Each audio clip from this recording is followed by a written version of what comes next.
এই অন্ধ মেয়েটি পানিতে সাঁতার কাটছিল, কিন্তু তখনই তার বোন তার সব কাপড় চুরি করে নেয়। মাটা কিছু বুঝে ওঠার আগেই তার বোন কাপড়গুলো নিয়ে সেখান থেকে চলে যায়। মাটা চিৎকার করে তাকে থামানোর চেষ্টা করে, কিন্তু তার বোন এক মুহূর্তের জন্য পেছনে তাকায়নি। মাটা সম্পূর্ণ অসহায় অবস্থায় সেখানে কাঁদতে থাকে। ঠিক তখনই একদল বখাটে ছেলে সেখানে চলে আসে। তারা অন্ধ মেয়েটিকে ওভাবে দেখে হাসাহাসি করতে শুরু করে। একটি ছেলে তো জামা কাপড় খুলে পানিতে ঝাঁপিয়েই পড়ে। মাটা তখন চরম আতঙ্কে ছটফট করছিল, কিন্তু তার বোন মোটেও চলে যায়নি। সে আড়ালে লুকিয়ে এই পুরো ঘটনা মোবাইলে রেকর্ড করছিল এবং ইন্টারনেটে পোস্ট করে দিচ্ছিল। ভাগ্য ভালো যে ঠিক সেই সময় মাটার বান্ধবী সেখানে চলে আসে। সে ছেলেদের বকা দিয়ে তাড়িয়ে দেয় এবং মাটাকে তোয়ালে দিয়ে জড়িয়ে সৈকতে নিয়ে যায়।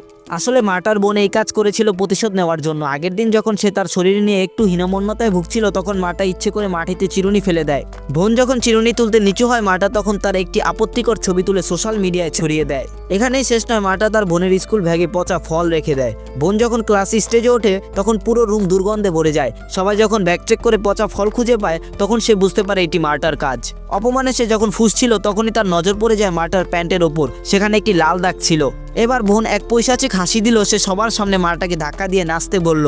সবাই যখন মাটার প্যান্টের ওই দাগ দেখে হাসছিল, তখন মাটা লজ্জায় আর অপমানে ভেঙে পড়ে। সেই দিনই মাটা অনলাইনে একজন বয়ফ্রেন্ড খুঁজে পায় এবং তার ছবি বোনকে দেখায়। সে যখন তার সাথে দেখা করতে বের হয়, তখনই তার বোন জানালা দিয়ে দেখে যে এটি আসলে একজন বয়স্ক লোক। সে বুঝতে পারে তার অন্ধ বোনকে চাপে ফেলা হয়েছে। লোকটি মাটাকে এক নির্জন জঙ্গলে নিয়ে যায় এবং তার মোবাইল কেড়ে নেয়। বোন যখন লোকেশন ট্র্যাক করে সেখানে পৌঁছায়, সে দেখে লোকটি তার ভয়ঙ্কর পরিকল্পনা শুরু করতে যাচ্ছে।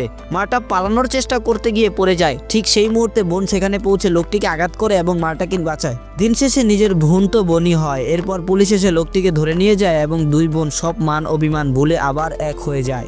বন্ধুরা, মাটা কি অন্ধ হয়েও নিজের বোনের সাথে এমন কাজ করে ঠিক করেছিল? আপনার মতামত কমেন্টে জানান আর সাবস্ক্রাইব করুন।